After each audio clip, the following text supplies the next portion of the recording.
Assalamualaikum warahmatullahi wabarakatuh. Halo pendengar dan juga pemirsa. Di balik layar kali ini akan membahas sebuah profesi yang berada di garda terdepan ketika masyarakat membutuhkan pencegahan dan juga penanggulangan bencana. Siapa lagi kalau bukan petugas Badan Penanggulangan Bencana Daerah Provinsi Kalimantan Timur dan juga Kota Samarinda.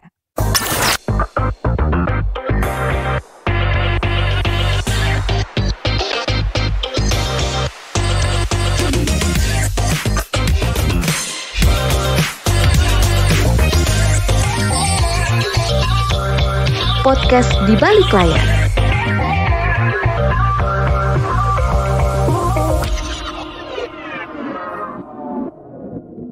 Saya Ria Mitasari, hari ini akan bersama dengan salah satu petugas dari BPBD Provinsi Kalimantan Timur yang kalau setiap pagi Anda mendengarkan Radio Republik Indonesia Samarinda Pro 1, itu ada laporan dari BPBD untuk informasi kebencanaan. Beliau adalah Pak Muryono dari BPBD Provinsi ya Pak ya. Assalamualaikum warahmatullahi wabarakatuh Mbak Mita. Waalaikumsalam warahmatullahi wabarakatuh. Tetap semangat nih Pak ya. Semangat pagi Mbak Mita. Semangat pagi walaupun ini siang, sore ataupun malam ya untuk pendengar dan juga pemirsa yang menonton dan juga mendengarkan siaran kami ini.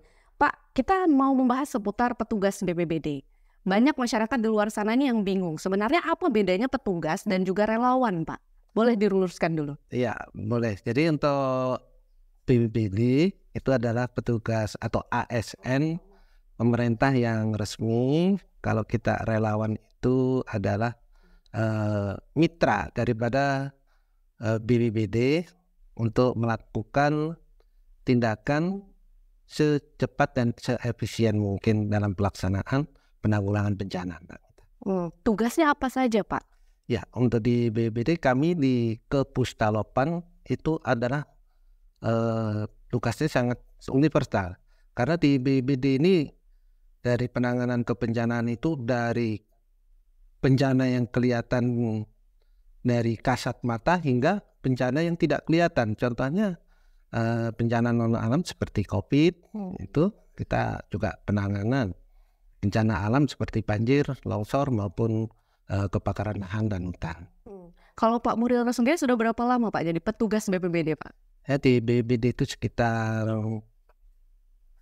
12 tahun ini Mbak Mita. 12 tahun. 12 tahun. Masih bertahan, tapi dulunya relawan ya Pak ya? Dulunya relawan murni dari tahun 2023. Dari 2023 atau 2003. 2003. 2003 relawan, kemudian masuk BPBD di 2012. 2012. Iya. Kenapa memilih menekuni profesi ini Pak? Panggilan dari hati kan? BPBD ini saya sebetulnya tempat hobi yang difasilitasi oleh pemerintah. Kebetulan kami juga ingin berbakti kepada negara dan mengabdi kepada negara yang bermanfaat untuk masyarakat luas. Itu hobi lucu ya. Hobinya Pak Muryono ini adalah komunikasi radio itu. Iya. Kemudian akhirnya jadi tanggap bencana itu ya Pak ya? Iya, betul sekali. Nah kalau di total kan ini sudah hampir 12 tahun tadi Pak ya? 12 tahun menekuni profesi BPBD. Tapi dulu awal dari relawan ke petugas BPBD apakah langsung masuk atau ada proses perekrutannya Pak? Ini sangat lucu Mbak Mita kalau kita ceritakan ya. Jadi awalnya dari kejadian jembatan runtuh di Kabupaten Kutai Kartanegara. Waktu itu kamu di bagian radio komunikasi dengan teman-teman. Waktu itu kami di Orari. Oh iya. Orari membantu pelaksanaan pekerjaan di sana. Itu selama 3 bulan. Jadi saya 4 hari baru pulang. 4 hari? Itu masih relawan ya? Oke.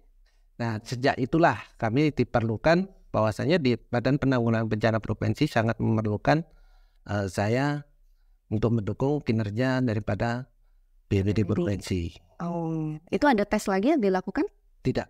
Langsung saya diterima di sana. Masya Allah, alhamdulillah. Berarti jalan hidupnya seperti itu ya Pak ya. Nah kemudian kalau prosedur kerjanya apa Pak? Yang masyarakat tidak tahu kan tiap pagi laporan di RRI gitu ya. Itu. Tapi di luar itu apa Pak? Ya, kami mengutamakan itu sebisa mungkin melakukan edukasi kepada masyarakat, terutama membangun komunikasi antar pemerintah dengan masyarakat, mengedukasi masyarakat mengenai peringatan dini maupun hal-hal yang terkait dengan kebencanaan. Iya, terutama yang peringatan dini itu sangat diperlukan sekali.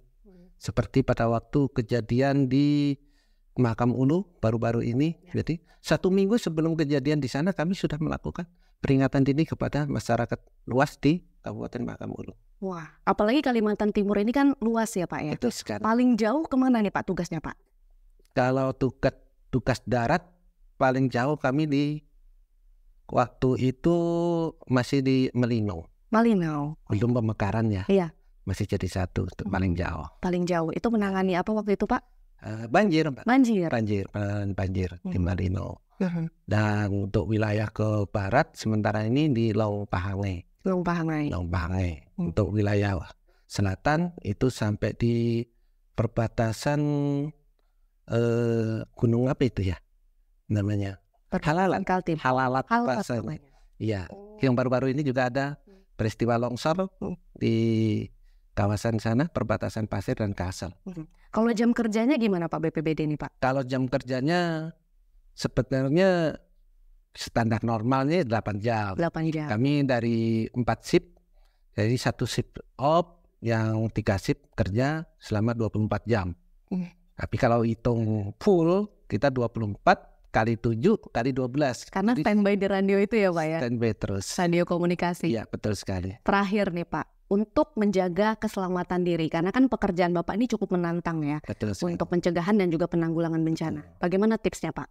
Ya, jadi untuk aman diri tadi memang kita harus melakukan pemetaan dulu Mbak sebelum ke lokasi. Mengingat lokasi ini rawannya di apa? Contoh kecilnya aja di penanganan kebakaran di pemukiman. Jadi kami sering memberikan peta kepada rekan-rekan relawan itu bahwasanya di kawasan ini sangat rawan penduduknya.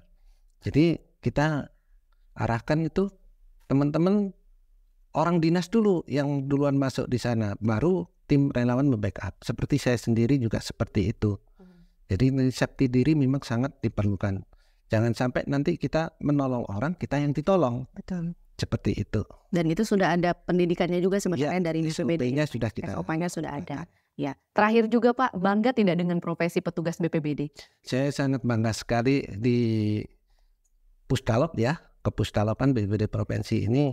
Artinya kita memiliki ilmu yang bermanfaat kepada masyarakat luas. Wah, luar biasa. Terima kasih Pak Muryono. Nanti ada satu lagi narasumber saya, Pak Muhlidin ya, yang nanti juga dari BPBD Kota akan berbagi sharing pengalamannya bagaimana tentunya pencegahan dan penanggulangan bencana. Terima kasih Pak Muryono. Mbak Mita, selamat bertugas. Assalamualaikum. Waalaikumsalam warahmatullahi wabarakatuh.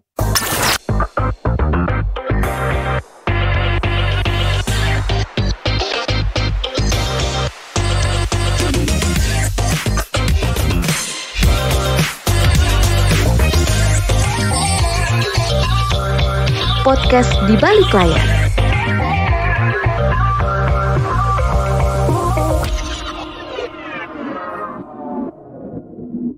Pendengar dan juga pemirsa, kalau tadi kita sudah mendengar bagaimana pengalaman Pak Muryono dari BPBD Provinsi Kalimantan Timur, ada satu lagi narasumber saya dari BPBD Kota Samarinda. Atau ketua relawan juga ya Bang ya? Ya sekalian lah. Sekalian katanya ketua relawan. Nah tadi Pak Muryono sudah membedakan ini relawan dan juga petugas BPBD itu ternyata SOP dan juga pekerjaannya sedikit berbeda walaupun sama. Begitu ya. Kalau Bang Muhlidin sendiri sudah berapa lama menekuni profesi ini?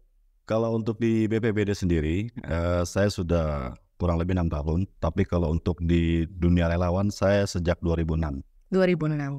Jadi saya belajar dari salah satu LSM yang waktu itu masih membuka untuk teman-teman yang mau bergabung di satuan relawan. Alhamdulillah beranjak dari situ, akhirnya di 2018 saya direkrut di BPBD Kota Samarinda. Dan itu saat itu prosesnya sama, tidak ada tes? Tidak ada, karena mereka melihat kemampuan kita dan keikhlasan kita di lapangan selama bekerja untuk melayani masyarakat. Seperti itu. Apa sih keterampilan yang harus dimiliki oleh petugas BPBD menurut Bang Muhlidin? Kalau keterampilan sendiri itu ini ya tergantung individu orang itu. Tapi insya Allah kami yang sudah tergabung sudah terbiasa dengan hal-hal di lapangan kebencanaan khususnya. seperti banjir, tanah longsor dan juga pencarian orang tenggelam, semua kita kita kuasai sebelum kita direkrut di BPBD. Jadi dari BPBD sendiri itu ada pelatihannya sebenarnya ya? Sebetulnya ada. Sebelum terjun benar-benar ke lapangan. Betul sekali. Yang jadi kendala biasanya kalau di lapangan apa tuh Bang? Kalau banjir sendiri atau itu kan ada beberapa bencana tuh. Ya. Kayak kebakaran lahan, terus pencarian orang tenggelam dan juga tanah longsor itu bervariasi. Kadang-kadang contoh seperti kalau di tanah longsor kadang-kadang medannya yang agak susah untuk menjangkau titik, dan juga sama seperti dengan kebakaran lahan yang mungkin posisi titik apinya agak jauh, itu ya cukup menguras tenaga juga teman-teman di lapangan biasa seperti itu. Biasanya kan kalau kita menghadapi bencana itu kan faktor psikologis juga ibaratnya di ketemu masyarakat, kemudian juga fisik kita yang lemah biasanya atau capek. Itu mengontrol emosinya gimana Bang? Kita bisa menyesuaikan aja kalau seandainya memang salah satu atau kita sendiri merasa lelah setelah berjibaku dengan bencana itu sendiri, kita mungkin akan menarik diri dulu sebentar untuk beristirahat, menguasai diri kita sendiri yang seperti Mbak bilang tadi, supaya kita tidak terpancing emosi. Apalagi kadang-kadang di kebakaran lahan kan terkadang kami juga ikut terlibat membantu menyuplai atau membackup lorong-lorong. Seperti itu kami ya harus bisa menyesuaikan diri di TKP. Jadi gampang. Biasanya kan ada aja tuh masyarakat yang memprovokasi. Nah seperti itu kami harus bisa menguasai diri sendiri agar berusaha tetap tenang, jangan terpancing seperti itu. Itu dari BPBD sendiri juga ada pelatihannya untuk itu? Kalau itu mungkin sampai saat ini belum ada, tapi kami alhamdulillah sudah terlatih untuk hal itu. Jadi lebih ke personal. Betul. Ya. Kalau pengalaman kerja Bang, sejauh ini hampir 6 tahun di petugas BPBD, apa yang paling tidak terlupakan itu? Bencana apa waktu itu? Yang kejadian luar biasa itu, COVID. Ya. Kenapa sampai tidak dilupakan itu? Yang sampai saya 3 bulan tidak pulang, hanya stuck di posko induk, dan pulang-pulang hanya menyetor baju kotor, tidak berani bertemu anak istri, dengan radius beberapa meter, itu sudah saya lalui semua. Alhamdulillah. Kami semua diberi kesehatan. Jadi waktu itu, waktu pandemi COVID, 3 bulan bertugas di posko induk. Posko induk. Tugasnya apa waktu itu? Kami selalu menerima informasi. Terkadang ada yang mau di isoma itu mau kita pindahkan ke karantina. Itu bervariasi juga. Kadang-kadang ada yang marah-marah, kadang-kadang ada yang tidak mau dijemput, seperti itu. Jadi ya tinggal kita tim ini yang selalu harus bersabar menghadapi hal-hal seperti itu. Kalau relawan atau petugas ini kan kerjanya bisa dibilang tadi kata Pak Muriono 24 jam kali 7 standby terus ya. Betul sekali. Gimana membagi waktunya sama keluarga? Alhamdulillah sampai saat ini keluarga sudah memahami tugas kami, apalagi istri, khususnya istri saya sudah memahami. Mungkin sebelum sampai ke BPBD sudah memahami sekali. Setiap kali suaminya tidak ada di rumah, di kebencanaan sudah pasti ada. Dia sudah mendoakan suaminya keluar dari rumah.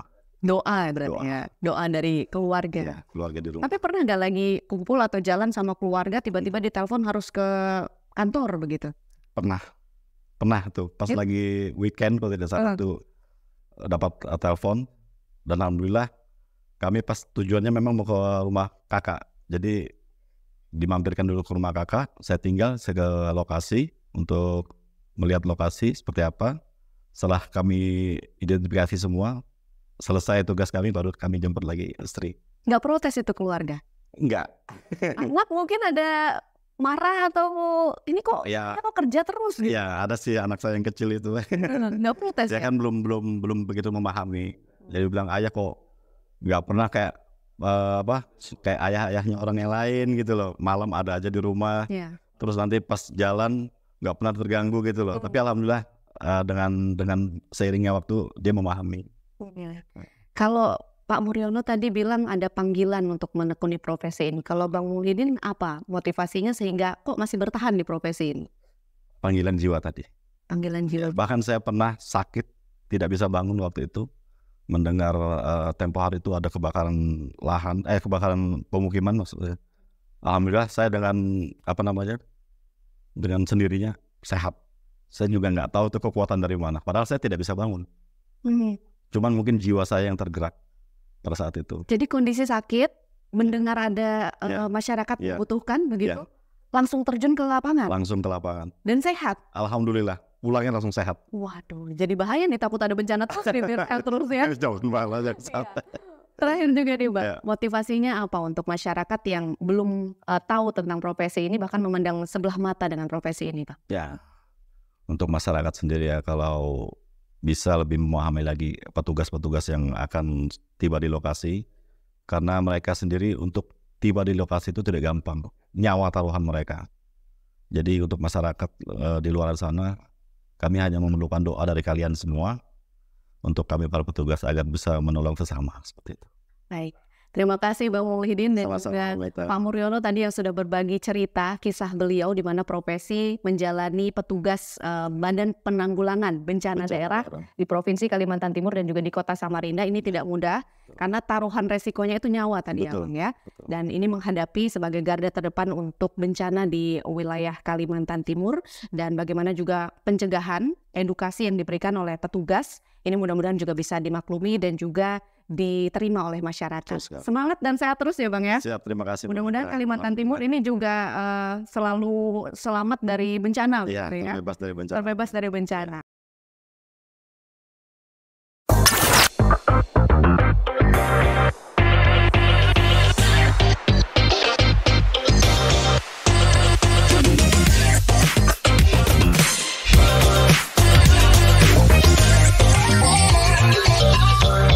Podcast Di Balik Layar.